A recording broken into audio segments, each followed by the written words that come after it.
இன்றே டவுன்லோட் செய்து உங்கள் ஃபேவரட் ஷோக்களை என்ஜாய் பண்ணுங்க. இந்த வழக்கை தீவிரமாக விசாரிக்குமாறு காவல்துறைக்கு உத்தரவிடுகிறேன். விசாரணையை அடுத்த வாரம் ஒத்திவைக்கிறேன்.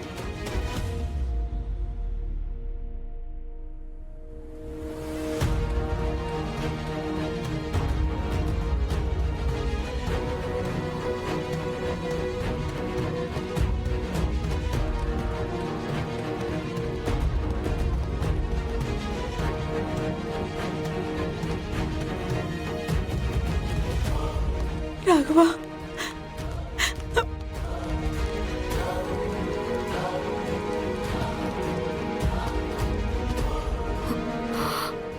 என்னக்கா இவ கோர்ட்டுக்கு வந்து திடீர்னு என்னென்னமோ சொல்றா?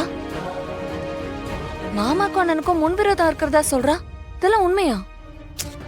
அதெல்லாம் எதுவும் இல்லடி. அப்புறம் ஏன் இவ இப்படி ஒரு சாட்சி சொல்லணும்? எனக்கு ஒண்ணுமே புரியலக்கா. ஆரம்பத்துல இருந்தே ராகவன் மாமாக்கும் அண்ணனுக்கும் எந்த பழக்கமும் இல்லைன்னு தான் சொன்னாங்க. இப்ப புதுசா ஏதோ பிரச்சனை நடந்துச்சுன்னு சொல்றாங்க. பிருந்தா, மாமாவை எப்படியாவது ஜெயிலுக்குள்ள அனுப்பணும்னு ஏதோ ஒரு சதி நடக்குது. அந்த சதியை நடத்துறவங்க இந்த கேஸை எப்படி வேணாலும் மாத்துவாங்க. அதுல பாவம் இந்த ரோஸ்மெரி அவங்க யூஸ் பண்ணிக்கிறாங்க. அதான் யார் அவங்க? ஏன் இப்படி எல்லாம் பண்றாங்க? அது தெரிஞ்சதா நம்ம மாமாவை எப்பயோ வெளியே கொண்டு வந்திருப்போமேடி. வெயிட் பண்ணலாம், உடனே எதுவுமே மாறிடாதுல. அன்னைக்கு என்ன நடந்துச்சுன்னு கேட்கும்போது மேரி நம்ம கிட்ட ஒழுங்கா பேசல. ஆனா கோர்ட் ஏறி வந்து சாட்சி சொல்லியிருக்கா. நம்ம கேட்டா பதில் சொல்லுவாளா? உடனே எல்லாம் சொல்ல மாட்டாங்கடா. நாம தான் அவங்கள பேச வைக்கணும். நமக்கு வேற எதுவும் ஆப்ஷன் இருக்கா? இல்லல. எனக்கு தெரிஞ்சு மேரி தானா முன் வந்து இந்த சாட்சியை சொல்லியிருக்க மாட்டாங்கடா. யாரோ அவங்கள ட்ரிகர் பண்ணிருக்காங்க. அது யாருங்கறத நம்ம கண்டுபிடிச்சு என்ன பிரச்சனை ஏதுன்றத சொல்ல வைக்கணும்.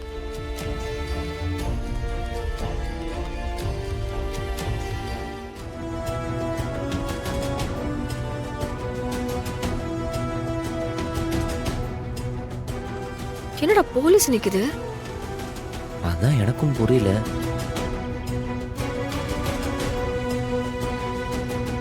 சரி, அதை நீ கண்டுக்காத, வா பாத்துக்கலாம். ரொம்ப இழுத்தடிக்கிறீங்க. என்ன பண்றது? வேற வழியில நாம தான் எல்லாம் செஞ்சாகணும். சார் நில்லுங்க. எங்க போறீங்க? ரோஸ்மேரியை பார்க்கணும். என்ன விஷயம்? நீங்க யாரு?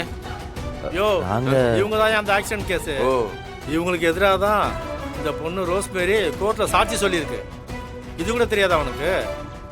சார், என்ன பிரச்சனை? சார், இந்த பொண்ணை இந்த கேஸ் சம்பந்தமா யாருமே சந்தேக கூடாதுன்னு கோர்ட்ல ஆர்டர் போட்டிருக்காங்க சார். கோவத்துல விடுற வார்த்தைங்கிறது அர்த்தமே இல்லம்மா. அதை தேடி பின்னால போகவும் கூடாது. சண்டை போட்டு அடிச்சவங்கெல்லாம் தப்பான ஆளுங்கன்னு நம்ம சொல்ல முடியாது.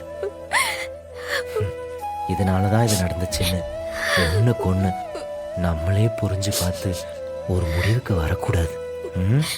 அதான் ஃபாதர், என் மனசுக்கு நான் செஞ்சது தப்பா சரியானு தெரியல.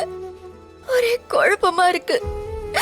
தப்பு செஞ்சிருந்தா என்ன மன்னிச்சிருங்க ஃபாதர். உன் தவறு மன்னிக்கப்பட்டு விட்டது மகளே. நன்றி ஃபாதர். இந்த வேலை யார் பார்த்ததுன்னு தெரியணுமே. அந்த தவறை நீயா செஞ்சியா இல்ல வேற யாரோட தூண்டுதலோட செஞ்சியா? சொல்லு மேரி. எனக்கு என்னோட மகளை பத்தி நல்லா தெரியும். அவ யாருக்கும் எந்த கெடுதலுமே நினைக்க மாட்டா. அப்படிப்பட்டவ இவ்வளவு தைரியமா கோர்ட்டு படியேறி சாட்சி சொல்லியிருக்கான்னா அதுக்கு கண்டிப்பா ஏதாவது ஒரு காரணம் இருக்கும். ஆமா ஃபாதர், அது நானா எடுத்த முடிவில்லை.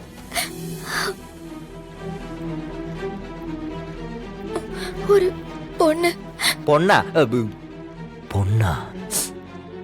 ஆமா ஃபாதர், அவதான் ஒரு ஆள் அனுப்பி என்ன சாட்சி சொல்ல சொன்னா. என்கிட்ட போன்லயும் பேசினா. அவளுடைய பேர் என்னம்மா? பேரா? அது எதுக்கு ஃபாதர்? நான் தெரிஞ்சோ தெரியாமலோ என் பாண்டியனோட குடும்பத்தை கஷ்டப்படுத்திட்ட. என்ன மன்னிச்சிருங்க ஃபாதர். ஏசப்பா, என்னப்பா? ஃபாதர், ஆனா நான் அதை நியாயத்துக்காக தான் செஞ்சேன்.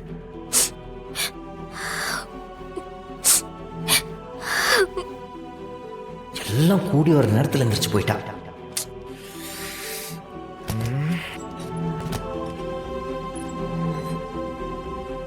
Just miss.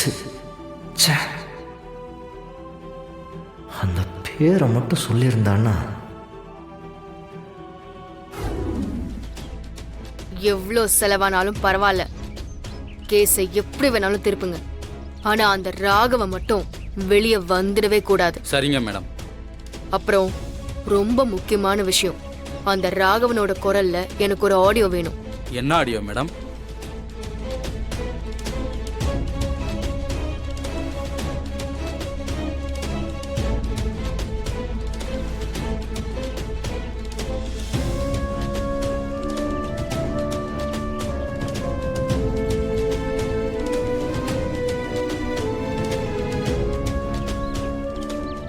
ஏற்பாடு பண்ணிடலாம் மேடம். ஆல்ரெடி ராகவன் பேசின வீடியோ இருக்கு, அதை வச்சு அவன் வாய்ஸை ஈஸியாக மேட்ச் பண்ணிடலாம் மேடம். கில்லாடியாக வேலை பார்க்குற பசங்க நம்ம கிட்ட இருக்கானுங்க. என்ன பணம் தான் கொஞ்சம் அதிகமாக செலவாகும்.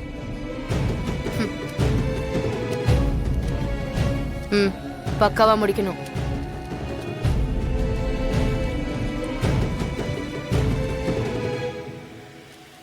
பண்ணிடலாம் மேடம். டே படா. வா போலாம்.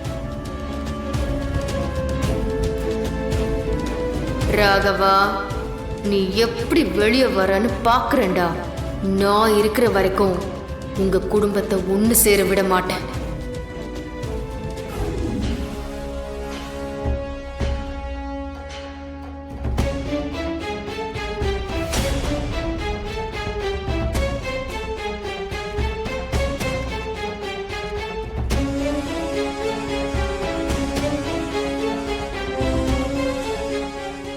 ஆமா,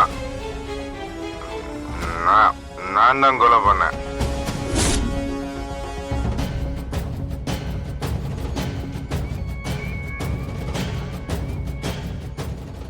அந்த பாண்டியனை நான் தான் கொலை பண்ணேன்.